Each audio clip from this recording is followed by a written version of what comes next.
What's going on over there? I'm gonna make some coffee. Just looking for the filter. I know where the filter is. There's many coffee options. There's a coffee Yes. maker. What's that called? Chemex? Chemex. And a French press. I think maybe French press, because then I kind of want to see this cool stove in action. Turn it on. Then you choose the burner you want. I want this one. And then you choose the strength. With the temperature gauge, you wait until it reaches your desired amount of temperature. For coffee, isn't there an ideal temperature? Let's look it up.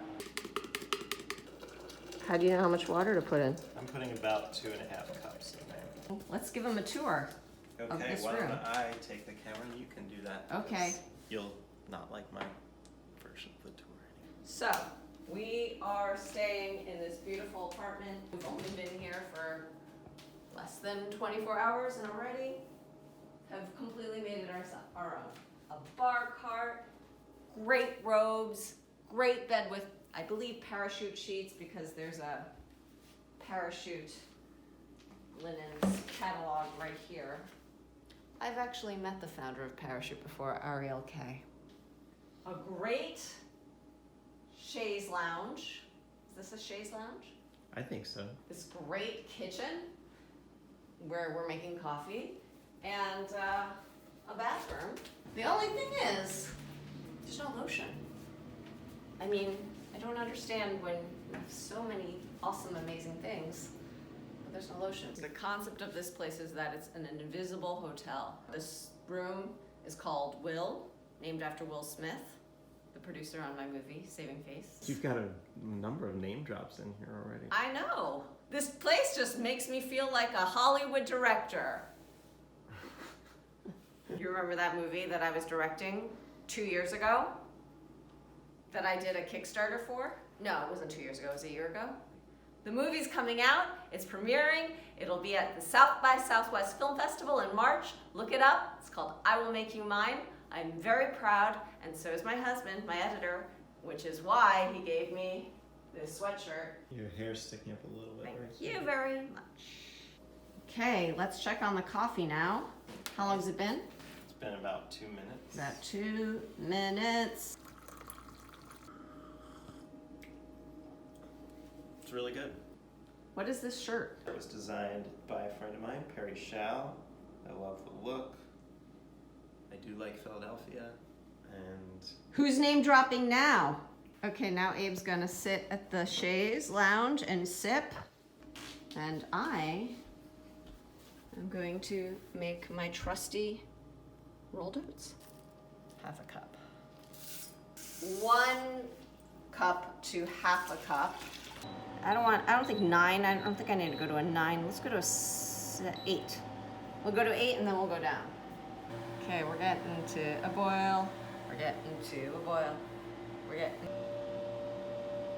It's weird because it will go and then stop and then go and then stop. I've never seen anything like this. It's like it has a mind of its own. yeah, it's pulsing. I don't understand. This is not what normally happens at home. Since we're waiting, I'm just gonna add some spices now. I'm gonna do some garlic powder, a little bit of cayenne, just a dash. Nice earthy cumin. I'm like doing I guess what would be equivalent to like 1/8 of a teaspoon of each. And then, except for the cayenne, which is just a dash. I switched over to savory oats when I wanted to have something salty for breakfast. Actually, when I do this at home, I add an egg, which adds a little bit more protein, but I don't have eggs with me right now. And sometimes I'll add like a handful of baby spinach. But I started making it because I just wanted to feel like I was having like a bowl of congee in the morning, which is like a rice porridge. And that I'm used to eating savory. And this is reminiscent of that. Yeah, why do you think Americans tend to have all their breakfast food sweet? Because sugar is freaking delicious. It smells like it has a kick, so it'll wake you up in the morning. It needs a lot more salt. The kick is not that crazy. Oatmeal, spoon. Should I even try to eat this in bed? No, he's shaking his head no. Having my oatmeal by the window. Gonna memorize 72 pages of lines today. I'm glad to be in Philadelphia, where I have all the comforts of home. See you the next time we see you, wherever, whatever city that might be. Maybe it'll be in Austin, Texas for the South by Southwest Film Festival. I won't bring oatmeal there to make. I'll just eat breakfast tacos.